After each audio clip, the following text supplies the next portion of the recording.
Gibson of the International Secret Police. Ceiling zero, ceiling zero, ceiling zero, ceiling zero, ceiling zero.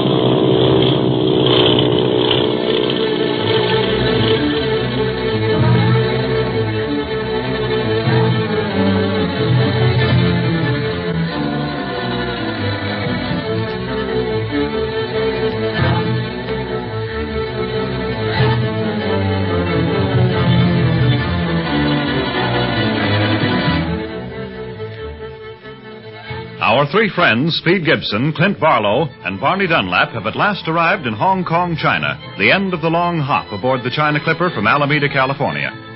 They are determined to capture the octopus. The only clue they have as to his Hong Kong headquarters is a barely legible map which Marcia Winfield gave them and which her brother sent her just before his mysterious disappearance in connection with the octopus. Just before the Clipper landed, Clint received an insolent welcoming wire from his enemy, and he can hardly wait to tell this to Barney, who is flying a special bullet monoplane the boys confiscated from an octopus spy on Wake Island. After their passports have been viséed and everything is in order, our friends make their way along the crowded dock, with little Gene Kingsley and Speed all eyes as they step on Chinese soil for the first time.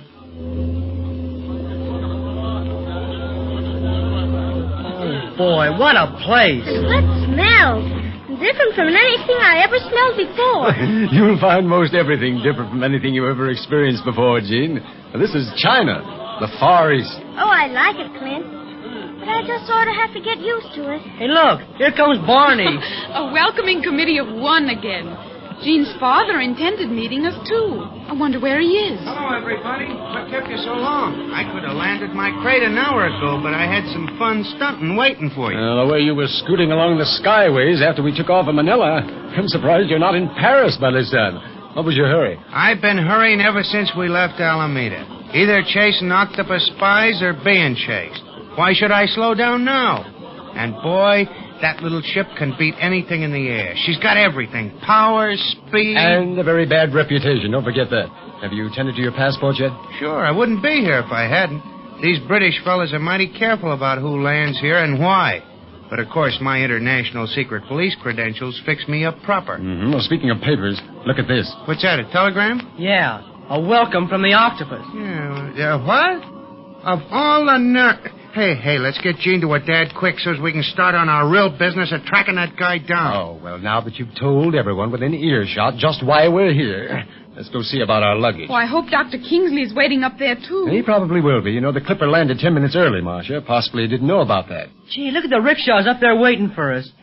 Just like the taxis at home. Oh, can we ride in one of those, Marcia? They look like they'd be lots of fun. Well, we'll see, Gene, honey. Oh, here comes your father now. Yes. Daddy, here we are. Who's that with him, the Chinese? Yeah, how should we know? Gene, well, darling, my darling baby, how are you? Oh, Daddy, I'm so glad to be with you again. But Marcia took awful good care of me. I'm sure of that. Well, welcome to Hong Kong, Miss Winfield. Oh, thank you, Dr. Kingsley. And may I introduce three friends who have also taken very good care of Gene? Mr. Barlow, Not he did, Doctor. Mr. Dunlap, and Speed Gibson, Hi. Mr. Barlow's nephew. Mr. Gibson. And may I introduce my friend, Mr. Quan Wu. I am very pleased to make your acquaintance. I trust that your stay in China will be most happy. Well, thank you. Daddy, Speed saved me from drowning in Honolulu. Is that so? Well, good heavens. Then, young man, I'm doubly happy to meet you. And I'd like to talk to you further. Will you all dine with me tonight? You bet, Dr. Kingsley. I've got my mouth all fixed for a swell dish of chop suey.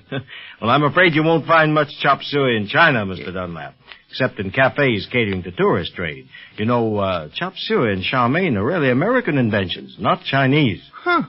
I'll be darned. It's getting so you can't believe a thing you eat. Well, I think we'd better see to our luggage, Barney, and find a good hotel. I'm sure Dr. Kingsley has a lot to talk over with Gene and Marcia. Mr. Barlow, may I direct you to an hotel? Why, certainly, Mr. Wu. I would suggest the Fowler House. The accommodations are very modern, the service very fine. Well, thank you. Can we take a rickshaw there, Clint? Yeah, we'll take two rickshaws, Speed. You and I in one, and Barney in the baggage in the other. And we'll see you this evening, then. Yes. My address is 14 Lang Su Road. It's on the outskirts of the city, but the rickshaw boy will have no trouble finding it. And, what time is dinner? At 7. Ah, see you then. I shall be looking forward to meeting you again tonight. 14 Langsu Road, until 7 then. You are going to that hotel now, the Fowler House? Guess so, Mr. Wu. And thanks for telling us about it. Only too glad to be of service, Master Gibson. Well, Goodbye, Doctor. Where did he get that master stuff? Just an old Chinese custom, kid. Yeah. Say, we aren't doing so bad getting invited out for supper the first night we arrived. Well, that doesn't give us much time to get settled. I also want to contact our Hong Kong operator. Oh, boy. Hey, rickshaw. Oh, yes, sir. I guess we'll need 2 of them. And take care of this baggage, too. All right. And now we're going to Fowler House, huh? I think we'll just cruise around until we see a likely-looking hotel. Oh, but why, Clint? Mr. Wu recommended that other place. That's just why we're not going, Speed.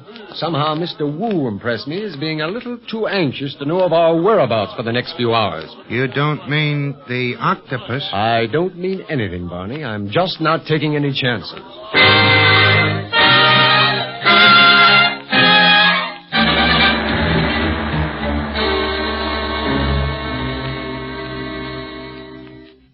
This is a swell hotel you picked out, Clint. Away from all the noise, and it's more Chinese than American. Glad you like it, Speed. As Mr. Wu would say, this has all modern accommodations. And I'll add, more safety than the Fowler House. Don't you trust that guy, Clint? I'm not trusting anyone, Barney, until they prove themselves trustworthy.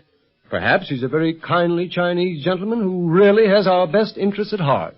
But because we're here as the secret police, on the trail of the octopus, we have to watch every word and every move that any stranger makes.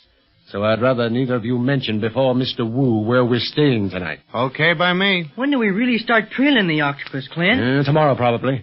I'm waiting for a call from the Hong Kong operator now.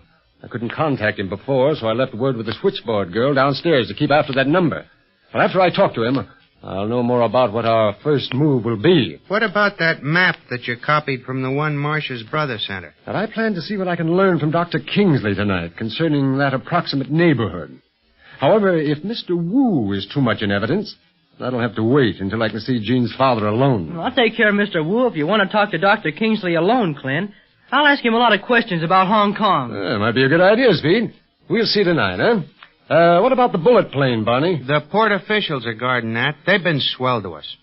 Think I'll ask Kingsley who are the best people to make those changes we want. Taking out one of the gas tanks and putting in another seat.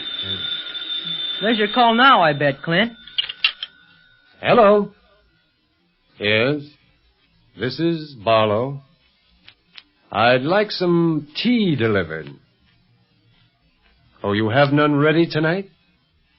Perhaps I'd better come to your shop tomorrow to pick out the blend I want. Yes. I'll be there first thing in the morning. What do you want with tea, Clint? Tea happens to be information, Speed. That was a member of the International Secret Police I was talking to.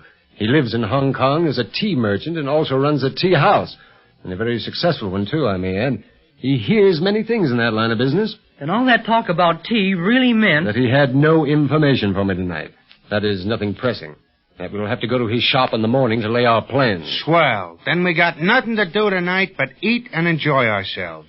And we'd better leave now or we'll never reach 14 Langsu Road by 7.